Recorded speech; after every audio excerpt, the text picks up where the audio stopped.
Okay so जैसा कि मैंने बताया पहले कि चैप्टर सेक्शन 8 तक हम ऑलरेडी कवर कर चुके हैं। ठीक है, सेक्शन 8 तक ऑलरेडी कवर कर चुके थे हम पहले वाले पार्ट में। अभी ये जो दूसरा पार्ट है जिसमें हम कवर करेंगे चैप्टर 3। चैप्टर 3 बहुत ही इंपॉर्टेंट है, सेक्शन 9 से यहाँ पर शुरू होगा और इसको हम देखेंगे आगे किस बारे में ये बात करता है। ऑलराइट, चैप्टर 3 बहुत ही इंपॉर्टेंट है, हंटिंग ऑफ वाइल्ड एनिमल के बारे में बात करता है। सेक्शन 9 जो है यहाँ पर क्वेश्चन बन चुका है आपका 2008-2009 के आसपास आपका क्वेश्चन यहाँ से 2009 में एक क्वेश्चन यहाँ से आया हुआ है प्रोहिबिशन ऑफ हंटिंग के लिए, तो ये इंपॉर्टेंट है। ठीक है, अब जैसे कि बात करता है no person shall hunt any wild animal, जो कि स्पेसिफाइड है शेड्यूल 1 से लेके 4 तक में। मतलब ये चीज समझ में आई हमें कि यहाँ पर जो है हंटिंग को एक तरीके से प्रोहिबिट किया गया है उन एनिमल्स के लिए जो कि दिए हुए हैं शेड्यूल 1, 2, 3 और 4 में। बट वहीं पर यहाँ पर कुछ एक्सेप्शन के बारे में बात करता है कि एक्सेप्शन है सेक्शन 11 और सेक्शन 12 कि 11 और 12 में आप हंट कर सकते हो, बट जनरल जो एक स्टेटमेंट है वो सेक्शन 9 में दिया हुआ है कि शेड्यूल 1 से 4 तक आप हंट नहीं कर सकते हो। तो सबसे पहले मैं आपको बता दूं सेक्शन 9 से क्वेश्चन क्या बनेगा। सेक्शन 9 से पहला तो क्वेश्चन ये बन सकता है कि प्रोहिबिशन ऑफ हंटिंग कहां पर दिया हुआ है, तो आपको सेक्शन मालूम होना चाहिए। दूसरा, किन शेड्यूल में ये आप हंट नहीं कर सकते हो, तो 1 to 4 है। और तीसरा एक्सेप्शन से रिलेटेड तो वो हम अभी रीड करने वाले हैं। तो पहला तो ये हो गया आपका। देन आगे बढ़ते हैं सेक्शन 11 पर। सेक्शन 11 बात करता है hunting of wild animal to be permitted in certain case. कुछ केसेस में हंटिंग जो है वाइल्ड एनिमल से रिलेटेड वो परमिट की जा सकती है। सेक्शन 11 बहुत ही इंपॉर्टेंट है क्योंकि ये 2008, 2009, 2010 में आपके एमपीडीपी के कोर्स में ये पूछा जा चुका है। ठीक है, अब यहाँ पर आता है बहुत ही important chief wild life warden से रिलेटेड कि जो व्यक्ति यहाँ पर परमिशन दे रहा है वो उसका नाम है चीफ वाइल्ड लाइफ वार्डन।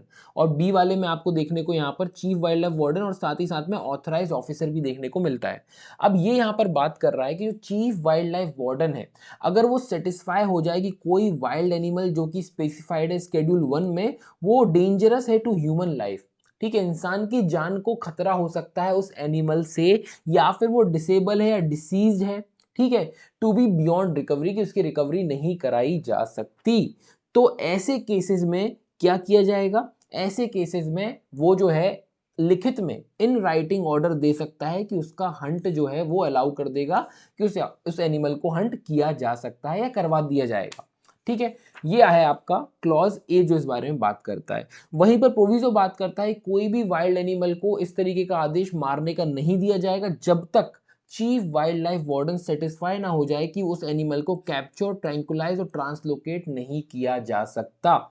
अब ये तीनों जो है, कैप्चर मतलब पकड़ा जाना, ट्रैंकुलाइजर मतलब आप जानते होंगे कि जैसे कभी कुछ ये लोग जो वाइल्ड एनिमल होते हैं ये बेकाबू हो जाते हैं, या फिर आप जू में भी देखते होंगे तो वो एक इंजेक्शन होता है जिससे बेहोश किया जाता है, उसको ट्रैंकुलाइजर कहा जाता है, वही यहाँ पर मतलब है ट्रैंकुलाइज का। ठीक है, तो कैप्चर पकड़ा ना जा सके, नेटवेट फेंक के पकड़ते हैं किसी भी तरीके से, ट्रैंकुलाइज ना किया जा सके, और ट्रांसलोकेट मतलब एक जगह से दूसरी जगह ना ले जाया जा सके, तब जो है आपका चीफ वाइल्ड लाइफ वार्डन इस तरीके का आदेश दे सकता है कि उसको हंट करवाने का या मारने का आदेश दे सकता है।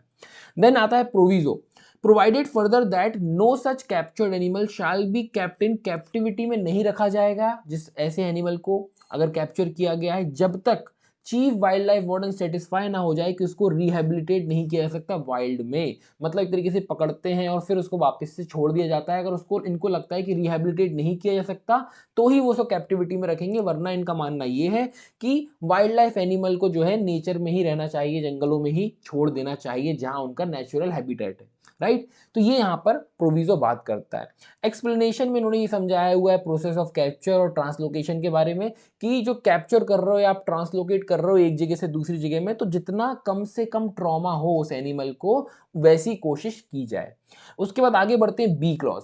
बी क्लॉज बात करता है यहाँ पर जो चीफ वाइल्ड लाइफ वार्डन या फिर कोई अदर ऑथराइज ऑफिसर। अब अंतर यहाँ पर क्या है, वहां पर शेड्यूल 1 के बारे में बात हो रही थी, यहाँ पर 2, 3 और 4 के बारे में बात हो रही है। ऐसा वाइल्ड एनिमल जो कि स्पेसिफाइड है इनके अंदर, अगर वो डेंजरस बन गया ह्यूमन लाइफ के लिए, ठीक है, या फिर प्रॉपर्टी के लिए। अब देखो ये इंपॉर्टेंट है, ठीक है, ऊपर सिर्फ बात हुई है ह्यूमन लाइफ के लिए, प्रॉपर्टी के बारे में कोई बात नहीं, बट नीचे बात हुई है प्रॉपर्टी के बारे में।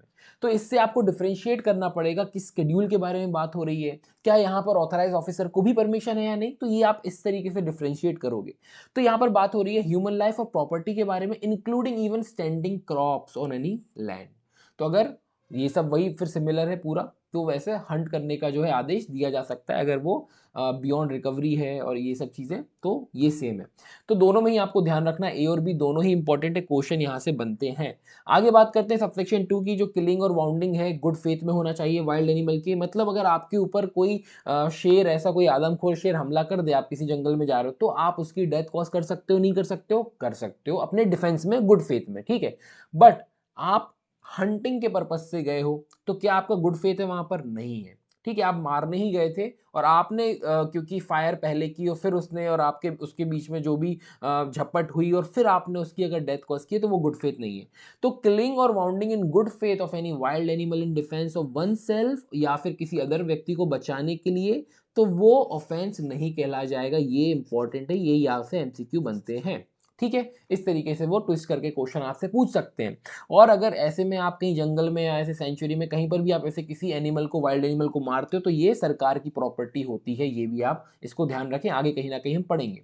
आगे बात करते हैं प्रोविजो की। Provided that nothing in this section shall exonerate any person who when such defence becomes necessary was committing any act in contravention of any provision of this act or any rule or order made thereunder. तो मतलब यहाँ पर बात की जा रही है वही जैसा हमने डिफेंस के बारे में बात की, ठीक है। गुड फेथ में है तो सब कुछ बढ़िया है, कोई इशू नहीं है। मतलब एक तरीके से उल्लंघन आपने सेट का किया है नहीं किया है, उस चीज़ के बारे में बात हो रही है। तो डिफेंस में है और वो ज़रूरी था, तो फिर कोई कॉन्ट्रावेंशन यहाँ पर इस सेट का नहीं हुआ है, राइट। उसके बाद आते हैं सबसेक्शन 3, बात कर रहा है एनी वाइल्ड एनिमल किल्ड और bounded in defence of any person shall be government property. तो ऐसा कोई एनिमल जिसको मारा गया या वुंडेड है, तो in defence of any person, अगर, तो जैसे कि हमने बात की थी कि मैंने आपको बताया उसको गवर्नमेंट प्रॉपर्टी हो जाती है। उसको आपने इवन मतलब वुंडेड है, मतलब उसको चोट वगैरह लगी है या फिर उसको मार दिया, ठीक है, तो वो जो है वो सरकार की संपत्ति कहलाएगी। ये इंपॉर्टेंट है और यहाँ से ऐसे एमसीक्यूज बनते हैं। तो आपको ध्यान क्या रखना है, 2, 3 और ऊपर के ए और बी में मैंने आपको बता दिया डिफरेंशिएट क्या है। वहां पर शेड्यूल 1 के बारे में बात हो रही है, यहाँ पर 2nd, 3rd, 4 के बारे में बात हो रही है। वहां पर चीफ वाइल्ड लाइफ वार्डन है, यहाँ पर चीफ वाइल्ड लाइफ वार्डन और एनी ऑथराइज पर्सन। सेक्शन 11 बहुत ही इंपॉर्टेंट है, कई बार क्वेश्चन पूछे गए हैं, चांसेस इस बार भी क्वेश्चन पूछे जाने के हैं, तो इसको अच्छे से पढ़िएगा। आगे बढ़ते हैं सेक्शन 12 के बारे में। सेक्शन 12 बात कर रहा है यहाँ पर grant of permit for special purposes. अब देखो जैसे कि हमने देखा था 11 और 12 एक्सेप्शन है किसके, सेक्शन 9 के, ठीक है। सेक्शन 9 बात करता है प्रोहिबिट, बट सेक्शन 11, 12 कहता है कि हाँ परमिशन दी जा सकती है चीफ वाइल्ड लाइफ वार्डन द्वारा। तो वैसे ही यहाँ पर सेक्शन 12 बात कर रहा है grant of permit special purposes के लिए। स्पेशल पर्पस के लिए परमिशन दी जा सकती है। वो स्पेशल पर्पस क्या हो सकते हैं, तो जैसे कि एजुकेशन पर्पस के लिए, साइंटिफिक रिसर्च के लिए, साइंटिफिक मैनेजमेंट के लिए, इन चीज़ों के लिए परमिशन दी जा सकती है। यहाँ से भी क्वेश्चन आपके 2009-2010 में आपसे पूछे गए हैं, तो इनको ध्यान रखना है, राइट। चलिए इसको रीड कर लेते हैं एक बार। बात कर रहा है it shall be lawful for chief wild life warden to grant a permit by an order in writing stating the reason to any person on payment of such fee, अगर प्रिस्क्राइब्ड है कहीं पर, तो जो कि which shall entitle the holder of such permit, जो holder है ना जिसको परमिट इशू किया है, उसने फीस पे की है, फिर उसको कुछ दिया होगा उन्होंने, पर्ची वगैरह कुछ भी, वो एंटाइटल हो जाता है उस परमिट का। To hunt subject to condition जो स्पेसिफाइड है any wild animal specified in such permit, मतलब उन्होंने परमिट किया होगा बकायदा कि किस एनिमल को आप हंट कर सकते हो, उसी को आप कर सकते हो। और कौन कर सकता है, जो होल्डर है उस परमिट का। अब इन्होंने पर्पस के बारे में बात की, तो क्वेश्चन यहां पर आपके पर्पस के ऊपर पूछे जा सकते हैं, किस पर्पस के लिए अलाउड कर जा सकता है या परमिशन दी जा सकती है। तो एजुकेशन हो गया, साइंटिफिक रिसर्च, साइंटिफिक मैनेजमेंट हो गया। अब यहाँ पर नीचे इन्होंने समझाया साइंटिफिक मैनेजमेंट क्या, तो आप उसको पढ़ लेना, वही है यहाँ से वहाँ वाइल्ड एनिमल को ले जाना, कोई दूसरे हैबिटेट में ले जाना। ऐसा आपने सुना होगा एमपी से इन्होंने कहीं जैसे कि एमपी से साउथ में भेज दिया है ना, छत्तीसगढ़ में कहीं कोई शेर को भेजा है ना, यहाँ से वहाँ जो ट्रांसलोकेट करते रहते हैं, तो वो सब चीज़ें इसके अंदर आ जाएंगी। वाइल्ड लाइफ की पॉपुलेशन को मैनेज करने से रिलेटेड है ना, ये सारी चीज़ें जो इसके अंदर आ जाएंगी, कलेक्शन ऑफ स्पेसिमेन, तो ये सब चीज़ें इसके अंदर आ जाएंगी साइंटिफिक मैनेजमेंट के अंदर। तो इसको आप रीड कर लेना। बट इंपॉर्टेंट क्या है, पर्पस तीनों इंपॉर्टेंट है, education, scientific research, scientific management, right. चलिए आगे बढ़ते हैं। वहीं पर एक प्रोविजो भी है इसके अंदर, ये देख लेते हैं। बात कर रहा है no such permit shall be granted, ऐसी परमिशन जो है ग्रांट कब नहीं की जाएगी, ऐसे वाइल्ड एनिमल जो कि स्पेसिफाइड है शेड्यूल 1 में, except with the previous permission of central government. Central government की भी परमिशन इनको लगेगी, ठीक है। अनटिल एंड अनलेस आप अगर जो है किस केस में, डी वाले केस में यहाँ पर बात कर रहा है कि डेरिवेशन, कलेक्शन और preparation of snake venom for the manufacturing of life saving drugs. आप लाइफ सेविंग ड्रग्स के लिए कोई ऐसा स्नेक का जो वेनम होता है, जहर जो हम कहते हैं, उसका इस्तेमाल करके कोई दवाई अगर बना रहे हो तो ऐसा परमिशन तब दी जाएगी जब प्रीवियस परमिशन आपने सेंट्रल गवर्नमेंट से ले लियो इन रिगार्ड विद शेड्यूल 1। ठीक है, तो ये इंपॉर्टेंट पॉइंट है, इसको ध्यान रखिएगा। उसके बाद आगे बढ़ते हैं। बी बात कर रहा है in respect of any other wild animal except with the previous permission of state government. और अदर वाइल्ड एनिमल के लिए आपको स्टेट गवर्नमेंट की परमिशन लेनी पड़ेगी, बट शेड्यूल 1 के लिए सेंट्रल गवर्नमेंट की परमिशन लेनी पड़ेगी। ठीक है, क्वेश्चन बनने के चांसेस थोड़े से फिर भी कम है, बट स्टिल आप इसको एक तरीके से पढ़ लेना कि ऐसा कोई स्नेक वेनम का इस्तेमाल करते हुए ऐसा कोई ड्रग वगैरह बना रहे हैं तो परमिशन के बारे में बात कर रहा है सेंट्रल की शेड्यूल 1 के केस में, other than that state government. ठीक है, तो ये। उसके बाद डी बात करता है derivation, collection for the manufacturing of life saving drugs के लिए, तो वही है। आगे बढ़ते हैं।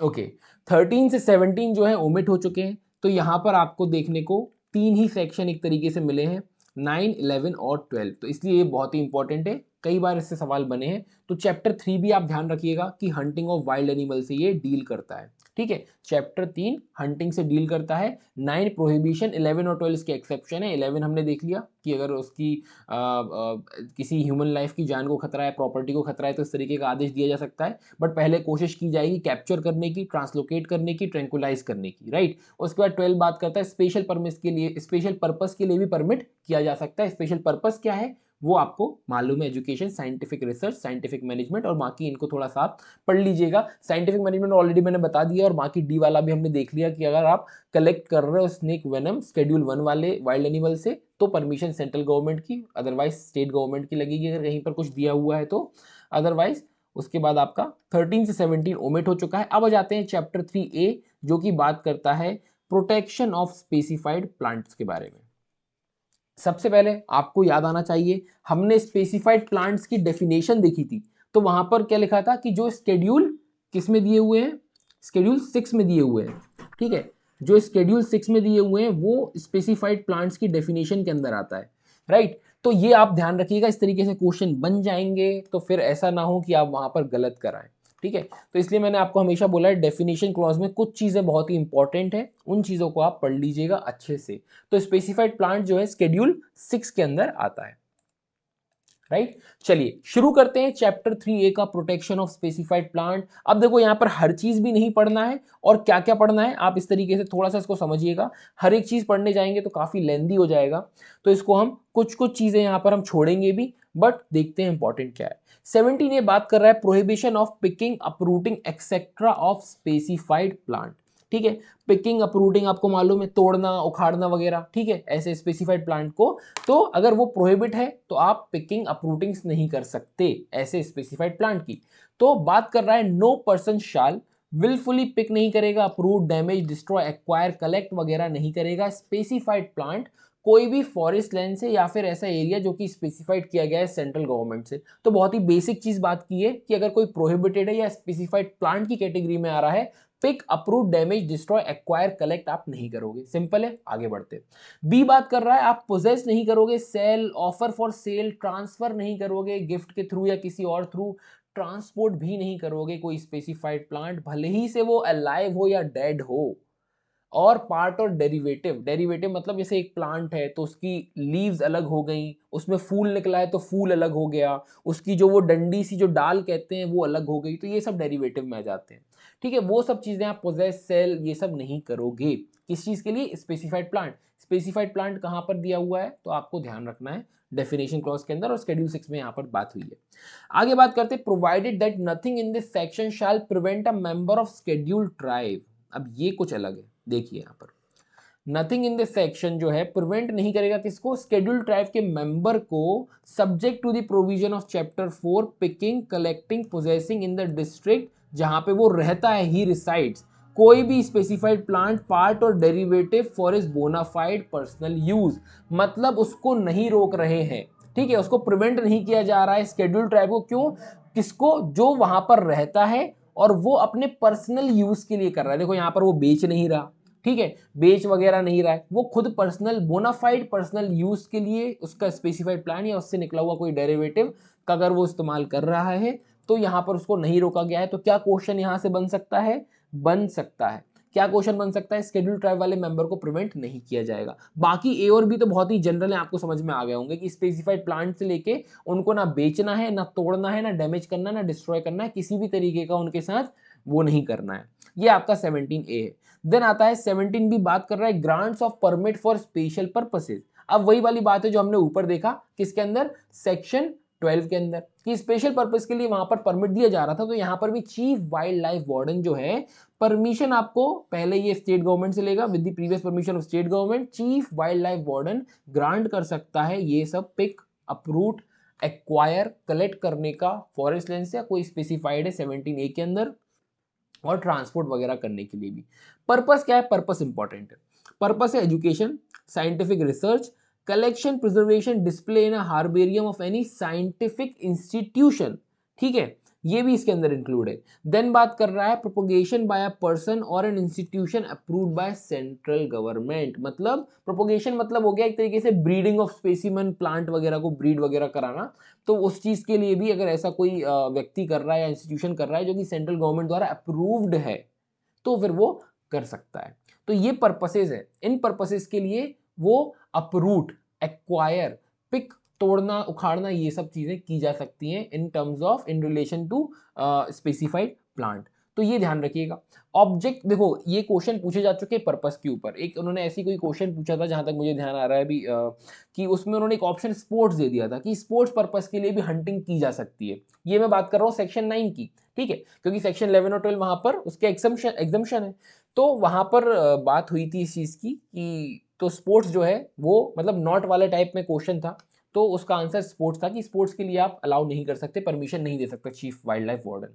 तो इस तरीके से कितने सिंपल क्वेश्चन आप देखोगे, बहुत सिंपल क्वेश्चन आएंगे, कॉम्प्लिकेटेड नहीं आएंगे, बट आपको पढ़ना होगा, ये आपको ध्यान रखना होगा पर्पस वगैरह क्या है, ठीक है। तो ये 4 पर्पस यहाँ और 3 हमने वहां देखे थे, एजुकेशन, साइंटिफिक रिसर्च और साइंटिफिक मैनेजमेंट। ये ध्यान रखिएगा, पर्पसेस से क्वेश्चन बन सकता है। चलिए 70C बात कर रहा है cultivation of specified plants without licence prohibited. मतलब आप एक तरीके से खेती वगैरह नहीं कर सकते हो, ठीक है, उसके लिए लाइसेंस लगेगा, ऐसे स्पेसिफाइड प्लांट्स का कल्टीवेशन नहीं कर सकते हो, ठीक है। जैसे कि हम बोलते हैं ना कि अफीम वगैरह जो होता है ना, इनके जो वो आप नहीं उगा सकते हो घर में, है ना, उनके जो प्लांट वगैरह होता है जिससे ये सब बनता है, वो सब जो है आप अपने घर में नहीं उगा सकते हो, ठीक है, क्योंकि वो चीज अलाउड नहीं है, वो इलीगल कहलाती है, राइट। आगे बढ़ते हैं, सेक्शन 17C बात कर रहा है कल्टीवेशन के बारे में। कोई व्यक्ति कल्टीवेट नहीं करेगा स्पेसिफाइड प्लांट एक्सेप्ट लाइसेंस उसको मिल गया हो चीफ वाइल्ड लाइफ वार्डन से या कोई भी ऑफिसर जो कि authorise by state government. Proviso बात करता है nothing in this section shall prevent a person, जो कि immediately before the commencement of wildlife act 1991, immediately before, जब ये एक्ट आया उसके पहले से वो कल्टीवेट कर रहा है, मान के चलो अगर कोई, ठीक है, स्पेसिफाइड प्लांट जो है कल्टीवेट कर रहा है, बट जब ये एक्ट आया इसके बाद उसने उस चीज को इलीगल कर दिया या फिर उसने बोल दिया कि परमिशन लेनी पड़ेगी। अब कोई व्यक्ति मान के चलो पहले से ही करते आ रहा था कल्टीवेट ऐसे स्पेसिफाइड प्लांट को, तो क्या, तो उसके लिए एक अलग से प्रोविजो बनाया गया है और बात की गई है कि वो कैरी ऑन कर सकता है कल्टीवेशन 6 महीने के लिए। जब ये 1991 का एक्ट आया उससे 6 महीने तक वो कल्टीवेट कर सकता है। या फिर अगर वो उसने एप्लीकेशन लगा दिया है किस चीज के लिए कि भैया ठीक है लाइसेंस दे दो हमें, तो लाइसेंस जब तक वो जो है उसको क्या नहीं कर दिया जाता, या तो दे दिया नहीं जाता, या फिर दे दिया तो फिर तो कोई बात ही नहीं है, या फिर जब तक उसको मना नहीं कर दिया जाता तब तक वो कैरी ऑन कर सकता है। तो बात कर रहा है until the licence is granted to him or he is informed in writing कि उसको लाइसेंस नहीं मिल सकता। ये इंपॉर्टेंट है प्रोविजो, ठीक है, क्योंकि बात कर रहा है स्पेसिफाइड प्लांट्स का अगर कोई कल्टीवेशन कर रहा है, जब ये 1919 वाला अमेंडमेंट नहीं आया 1991 वाला, तो 6 महीने तक कर सकता है, उसके बाद उसको लाइसेंस लेना पड़ेगा। तो अगर लाइसेंस मिल गया तो वेल एंड गुड, और अदरवाइज अगर उन्होंने इन्फॉर्म कर दिया कि आपको लाइसेंस नहीं मिल रहा तो उसके बाद से वो चीज वो कंटिन्यू नहीं कर सकता। सबसेक्शन 2 बात कर रहा है every licence granted under this section shall specify the area in which and the condition if any subject to which the licence shall cultivate specify, मतलब वही है, अगर आपको परमिशन दे दी तो कहाँ किस एरिया में ये सब चीजें भी वो मेंशन कर सकते हैं, कंडीशंस वगैरह क्या है। ये 17 सी को ध्यान रखिएगा, सी फॉर कल्टीवेशन, आप इस तरीके से भी इसको कोशिश करें याद रखने की तो इजीली याद हो सकता है।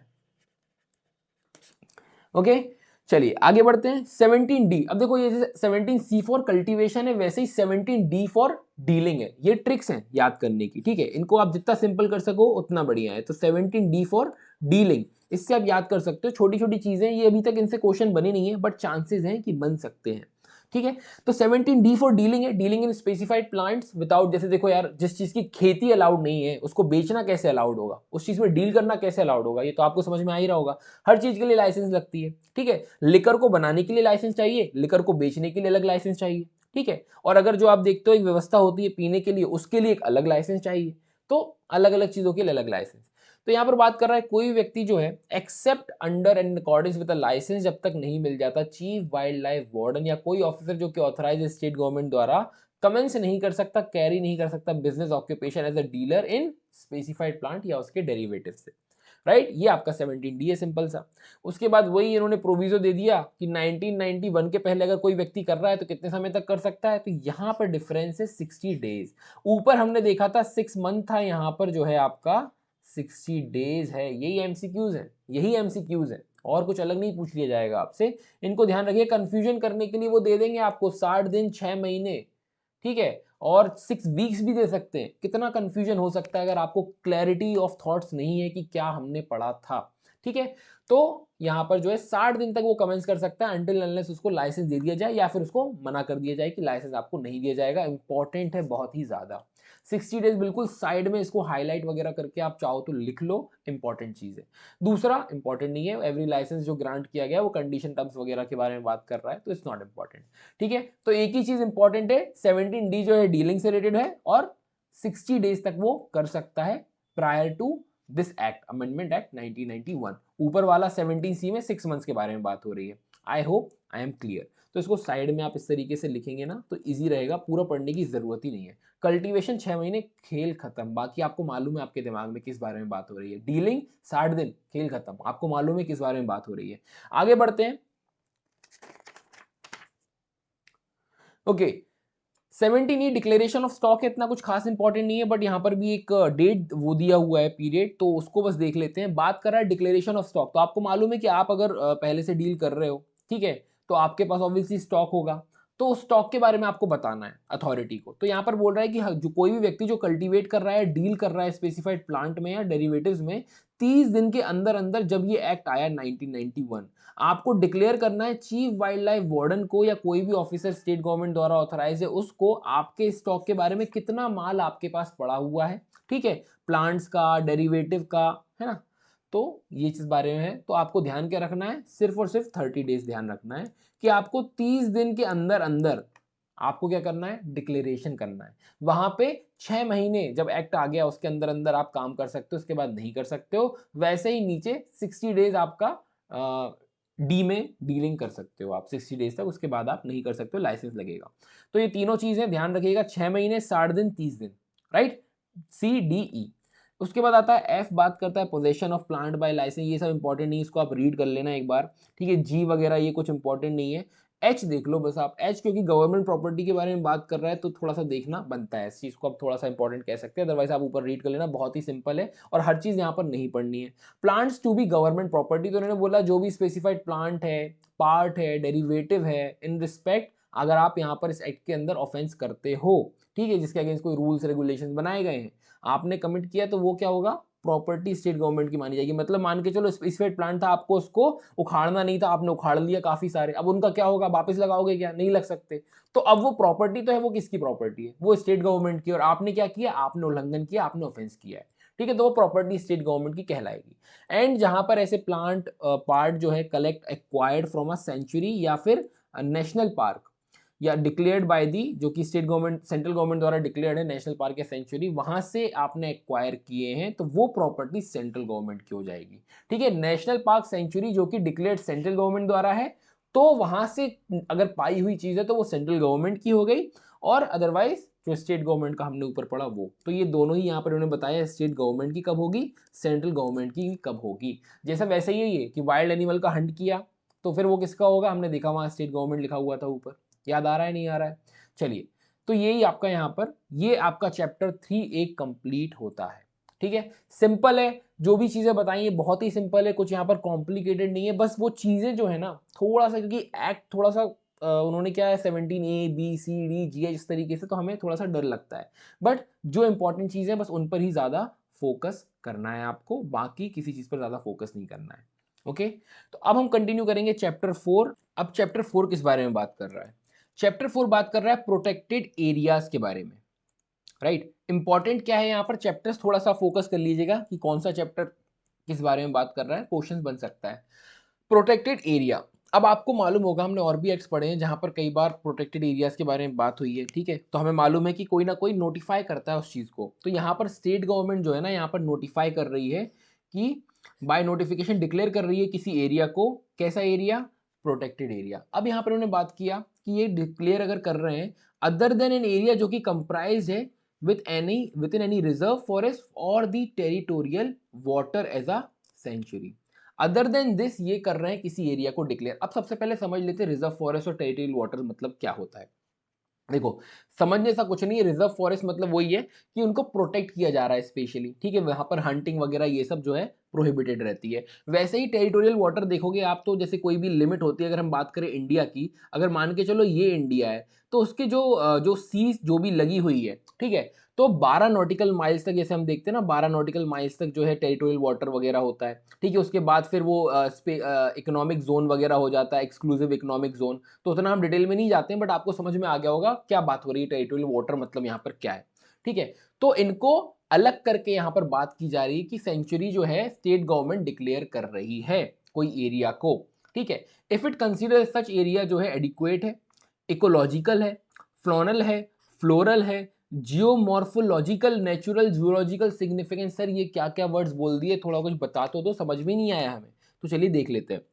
देखो, फॉनल मतलब वो एनिमल लाइफ से रिलेटेड हो गया, आपने पढ़ा होगा ना फोना फ्लोरा करके, है ना। फ्लोरल मतलब फ्लावर्स वगैरह से रिलेटेड हो गया, प्लांट्स वगैरह से, है ना। जियोमॉर्फोलॉजिकल क्या होता है ना, ये अर्थ के सरफेस से रिलेटेड की वो होती है कि मतलब एक तरीके से कि भूकंप वगैरह क्यों आना, फ्लड, स्टॉर्म वगैरह, क्लाइमेट, सुनामी, उस तरीके की स्टडी होती है। देन नेचुरल जूलॉजिकल आपको मालूम है फॉर दी पर्पज, हम पहले भी बात कर चुके हैं, नेचुरल हैबिटेट वगैरह, तो उसके इंपॉर्टेंस के लिए और इनको प्रोटेक्ट करने के लिए, प्रोपोगेट करने के लिए और डेवलप करने के लिए वाइल्ड लाइफ और उसके एनवायरनमेंट को, अगर इनको ऐसा लगता है कि ऐसा एरिया है और उसको प्रोटेक्ट करना है, उसको ये डिक्लेयर कर सकते हैं स्पेशली सेंचुरी यहाँ पर। तो इसको, इस एरिया को इन्होंने क्या डिक्लेयर कर दिया, सेंचुरी। ठीक है, यहाँ पर ऐसे वाइल्ड लाइफ है तो उनको प्रोटेक्ट करने के लिए ये इस तरीके से डिक्लेयर कर सकते हैं कि यहाँ से सेंचुरी। फिर क्या होता है, वहाँ पे हंटिंग वगैरह ये सब चीज़ें अलाउड नहीं होती हैं।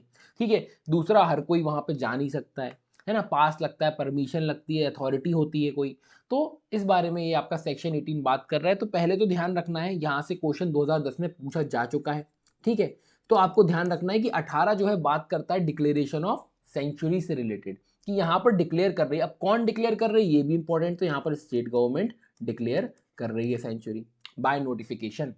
राइट, चलिए आगे बढ़ते हैं। सबसेक्शन 2 वही है, as nearly as possible the situation and limits of such area. वो नोटिफिकेशन में बता देंगे क्या लिमिट्स वगैरह है, कहाँ कहाँ तक वो सेंचुरी फैली हुई है। देन आगे बात करते हैं, एक्सप्लेनेशन बात कर रहा है for the purpose of this section, ये सफिशिएंट होगा डिस्क्राइब करना areas by road, river, ridges और अदर वेल नोन और रेडिली इंटेलिजिबल बाउंड्रीज। एक तरीके से वही बाउंड्रीज बनाने की यहाँ पर बात की जा रही है।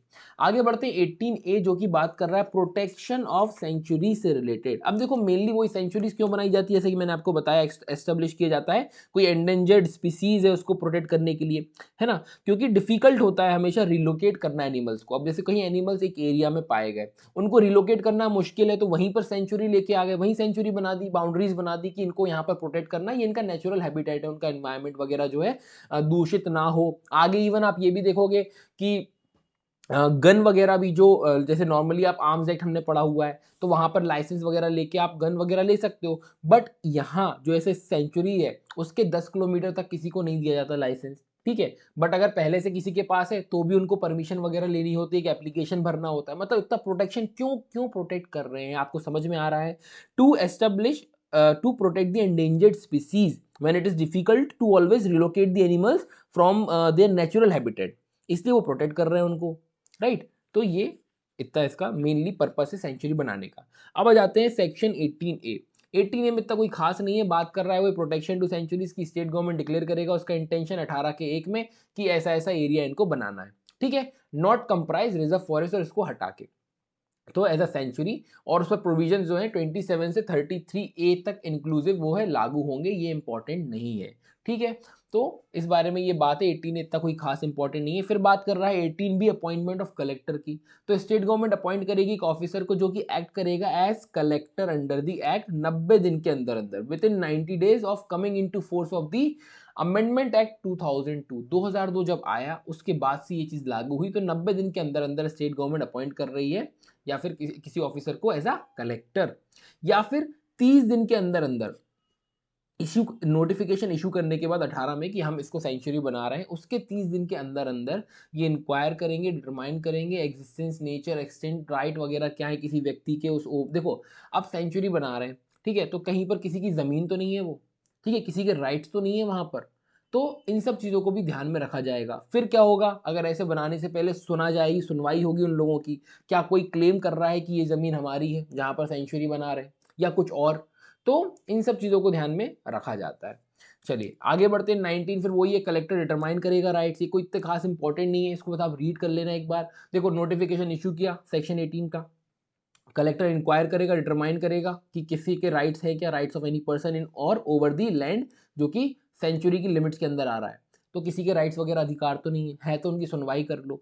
20 बात कर रहा है बार ऑफ एक्रूअल ऑफ राइट्स कि जब नोटिफिकेशन इशू कर दिया सेक्शन 18 में तो कोई भी राइट जो है no right shall be acquired, मतलब फिर कोई ट्रांसफर एक बार अगर इस तरीके से हो गया नोटिफिकेशन, उसके बाद अगर किसी की संपत्ति है भी तो वो ट्रांसफर नहीं कर सकता। No right shall be acquired in on और ओवर द लैंड जो कि उस लिमिट के अंदर आ रहा है, एक्सेप्ट सक्सेशन, टेस्टामेंट्री और इंटरस्टेट, इस तरीके से भले ही से किया जा सकता है, इसके अलावा नहीं, है ना। विल वगैरह के थ्रू हो गया, है ना, सक्सेशन हो गया, आप उत्तराधिकारी हो, तो इन सब चीजों के कारण किया जा सकता है। तो यहां से फिर भी आप एक क्वेश्चन यहां पर एक्सपेक्ट कर सकते हो। Bar of accrual of rights, exception क्या है, सक्सेशन, टेस्टामेंट्री और इंटरस्टेट, तो ये तीन जो है इसके एक्सेप्शन, यहाँ से शायद एक एमसीक्यू बने तो बने, अदरवाइज ये कुछ जो सेक्शन 18 ABC इतना कोई खास भी इतना इंपॉर्टेंट नहीं है। 19 20 भी ठीक ठीक है, ठीक है।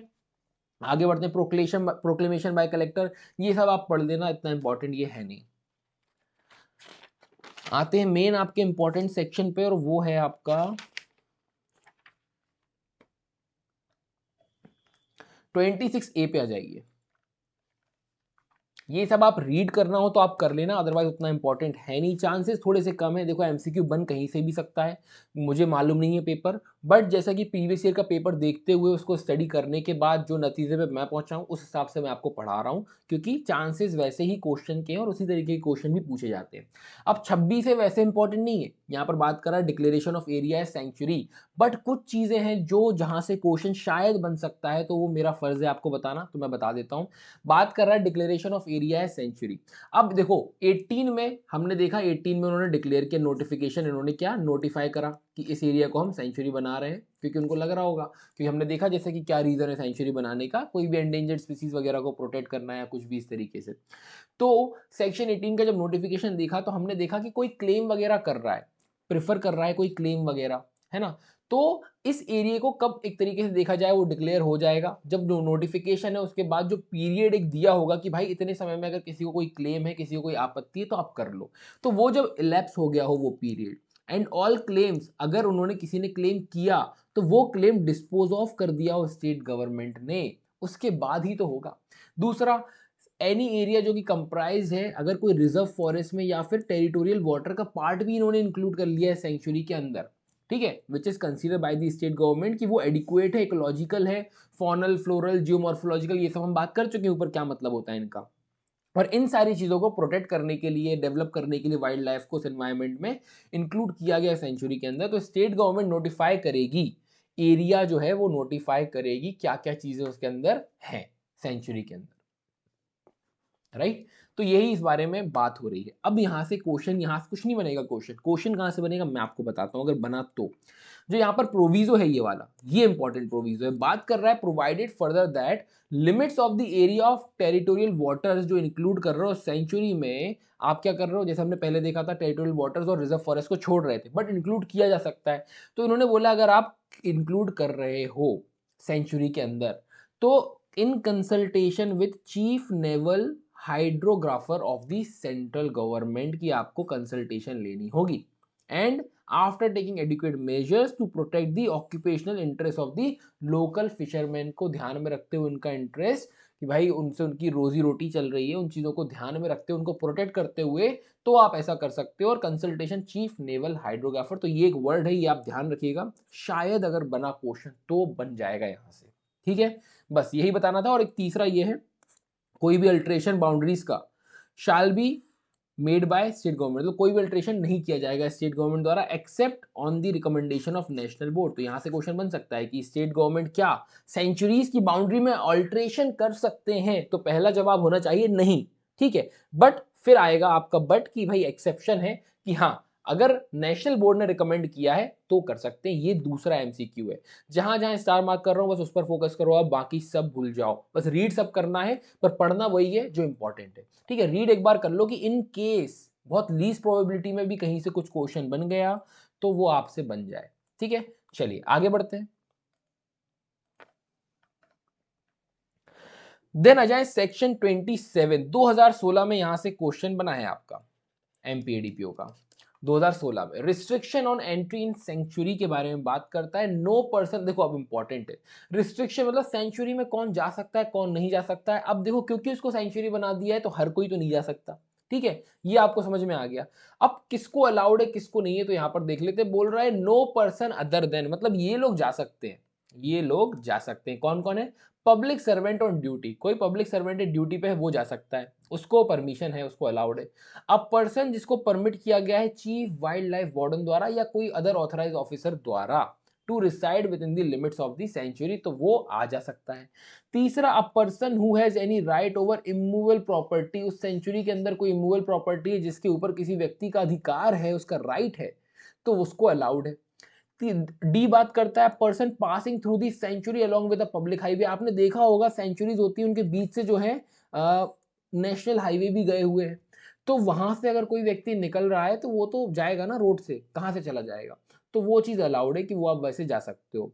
देन ई बात कर रहा है dependents of the person, dependents किस किस व्यक्ति के डिपेंडेंट्स है, जो कि क्लॉज ए बी सी में, ए बी सी क्या है, कोई पब्लिक सर्वेंट है, किसको अलाउ करा हुआ है, या किसी की मूवेबल प्रॉपर्टी है, उसके डिपेंडेंट्स, उसके बच्चे हो गए या कोई भी इस तरीके से, वो भी एंटर कर सकते हैं, रिसाइड कर सकते हैं सेंचुरी के अंदर। बट यहां पर एक एक्सेप्शन है, in according with the condition permit granted under section 28। आपको जो भी कंडीशंस लगाई गई हैं, जो परमिट दिया गया है, वो आपको कंप्लाई करनी, आपको फॉलो करनी होगी सेक्शन 28 की कंडीशंस, तो वो अभी हम देखेंगे आगे जब उसको पढ़ेंगे। देन आता है subsection 2, every person shall so long as he resides in the sanctuary be bound. अब जब तक आप वहां पर रिसाइड कर रहे हो सेंचुरी के अंदर, तो आप बाउंड हो कि क्या क्या करने के लिए, ये बहुत ही इंपॉर्टेंट है। सबसेक्शन 2 इंपॉर्टेंट है, बात कर रहा है कि आप बाउंड, अगर देखो आप सेंचुरी के अंदर हो, आप रिसाइड कर रहे हो, आपको परमिशन अलाउ कर दी गई है, आप बाउंड हो कि भाई कोई अपराध ना करे, ये देखने के ऑफेंस अगेंस्ट दिस एक्ट नहीं होना चाहिए, आपको प्रिवेंट करना है उसको। दूसरा, बात कर रहा है कि आपको अगर रीजन टू बिलीव है कि ऑफेंस हुआ है इस एक्ट के अंदर, तो आपको मदद करनी है उस ऑफेंडर को अरेस्ट करवाने में, उसको पकड़वाने में।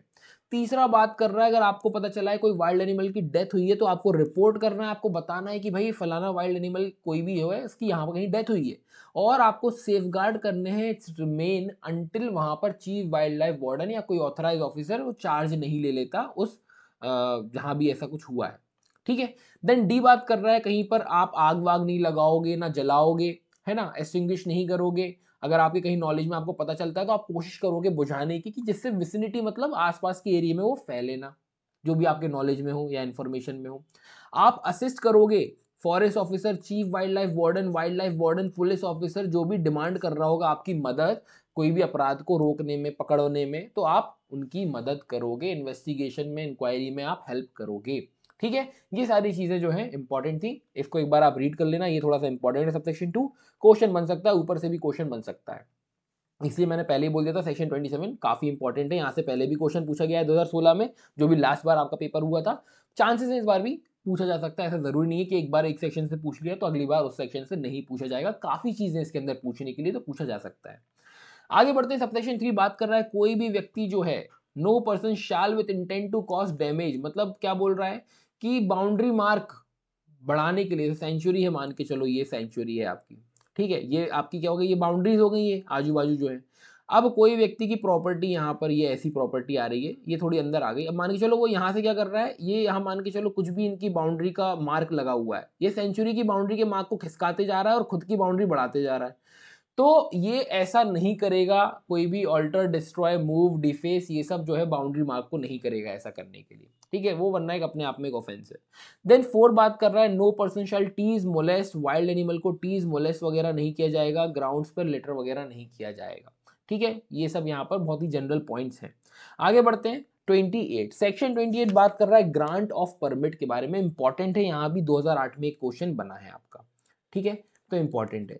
बात कर रहा है ग्रांट ऑफ परमिट के बारे में, चीफ वाइल्ड लाइफ वार्डन जो है, अब देखो एप्लीकेशन पे परमिट दे रहा है, तो ऑन एप्लीकेशन ग्रांट कर देगा किसी पर्सन को कि भाई आप एंटर कर सकते हो या आप रिसाइड कर सकते हो इन अ सेंचुरी फॉर ऑल और any of the following purposes. अब क्या पर्पसेस है, ये इंपॉर्टेंट है, यहां से क्वेश्चन बन जाते हैं। पर्पसेस मैं आपको बता रहा हूं, जहां भी आपको इस सेट के अंदर दिखे ना, आप उनको अच्छे से पढ़ना, क्वेश्चन पूछे गए। पर्पसेस क्या क्या है देखो, पहला investigation, study of wild life और उनसे सिमिलर पर्पसेस के लिए वो परमिशन दे देगा चीफ वाइल्ड लाइफ वार्डन। दूसरा फोटोग्राफी करने के लिए, जो वाइल्ड लाइफ फोटोग्राफर होते हैं, आप देखते हो जो इंस्टा और ये सब चलाते हो, जहाँ पर फोटोग्राफी कॉम्पिटिशन्स भी होते हैं और आप फोटोग्राफी देखते हो शेर और इन सब की, ये वाइल्ड लाइफ फोटोग्राफर्स होते हैं, तो फोटोग्राफी के लिए परमिशन दे देगा। साइंटिफिक रिसर्च के लिए, टूरिज्म के लिए, इन सब चीज़ों के लिए परमिशन दी जा सकती है, ठीक है। Transaction of lawful business with any person, जो कि वहां रहता है सेंचुरी के अंदर, तो वो भी व्यक्ति को परमिशन यहां पर दे सकता है चीफ वाइल्ड लाइफ वार्डन, ठीक है। ये आपका सेक्शन 28 है, ग्रांट ऑफ परमिट, और परमिट किन पर्पसेस के लिए, ये इंपॉर्टेंट है, यहां से एमसीक्यू बन सकता है। दूसरा बात करता है a permit to enter or reside in a sanctuary shall be issued subject to condition and on payment of such fees वगैरह, पेमेंट वगैरह, और जनरल सा प्रोविजन है कि फीस वगैरह दे के अलाउ, और बट कुछ कंडीशंस होंगी उनका आपको ध्यान रखना है। ये सबसेक्शन 2 बात करता है 28 का। आगे बढ़ते हैं, 29 इतना कोई खास नहीं है, आप इसको अगर रीड करना चाहें तो आप रीड कर लेना। डिस्ट्रक्शन के बारे में बात कर रहा है, कोई व्यक्ति डिस्ट्रॉय, रिमूव नहीं करेगा वाइल्ड लाइफ, इंक्लूडिंग जो फॉरेस्ट प्रोड्यूस है, जैसे लैक हो गया ट्रीज में से जो निकलता है, ठीक है, और भी कुछ चीज़ें जो फॉरेस्ट प्रोड्यूस होती हैं सेंचुरी के अंदर, तो वो चीज़ें डिस्ट्रॉय नहीं करेगा, निकालेगा नहीं, है ना। तो ये सब चीज़ों के बारे में दिया हुआ है, सिंपल सा है, आप इसको रीड कर लेना, आपको समझ में आ जाएगा। आगे बात करते हैं सेक्शन 30, सेक्शन 30 से 2008 में एक क्वेश्चन बना है, तो देख लेते हैं। कॉजिंग फायर प्रोहिबिटेड, वही कि कोई व्यक्ति जो है आगी वागी नहीं लगाएगा, आगी जलाएगा ना लगाएगा इस तरीके से, ना ही जलती हुई आगी छोड़ जाएगा, है ना। आपने सोचा है ठंड हो रही है, चलो थोड़ा सा आगी वगैरह लगा ले सेंचुरी में, पता चले आप तो आगी जला के चले गए, हवा चली और हवा से आग ऐसी फैली कि पूरी सब में आग लग गई, ठीक है, तो वो चीज़ें नहीं हो, इस कारण से यहाँ पर उन्होंने बोला कोई भी वहाँ पर आग वाग वगैरह नहीं जलाएगा या छोड़कर इस तरीके से नहीं जाएगा। Then section 31 prohibition of entry into sanctuary with the weapon, weapon वगैरह के साथ जो है परमिशन नहीं है, या तो परमिशन हो आपके पास तो फिर बात अलग है चीफ वाइल्ड लाइफ वार्डन की या कोई अदरवाइज ऑथराइज ऑफिसर की, अदरवाइज कोई व्यक्ति जो है सेंचुरी में एंटर नहीं होगा विद अ वेपन, ठीक है। ये 31 बात कर रहा है। 32 ban of use of injurious substance वगैरह आप यूज नहीं कर सकते हो, कोई केमिकल वगैरह हो गया, एक्सप्लोजिव हो गया, कोई भी अदर सब्सटेंस हो गया जिससे इंजरी हो सकती है कोई वाइल्ड लाइफ एनिमल को, तो वो चीजें भी आप बैन है कि आप नहीं लेके जा सकते हो। ओके, सो देन आगे आता है कंट्रोल ऑफ सेंचुरीज, तो इतना इंपॉर्टेंट नहीं है, आप चाहें तो उसको रीड कर सकते हैं। कौन कंट्रोल मैनेज करेगा, मेंटेन करेगा सेंचुरीज को, उससे रिलेटेड उन्होंने यहाँ पर बात की हुई है, इतना कोई खास इंपॉर्टेंट नहीं, बट आप इसको एक बार रीड जरूर करें। आगे बढ़ते हैं, सेक्शन 33B एडवाइजरी कमेटी देख लेते हैं किस बारे में बात कर रहा है। यहाँ पर देखो 33B एडवाइजरी कमेटी, और कौन कौन इसके अंदर होगा। स्टेट गवर्नमेंट कॉन्स्टिट्यूट कर रही है सबसे पहले तो एडवाइजरी कमेटी। अब एडवाइजरी कमेटी का काम क्या है, नाम से ही समझ में आ रहा है, एडवाइस देना। किसको एडवाइस दे रही है, वो देख लेते हैं।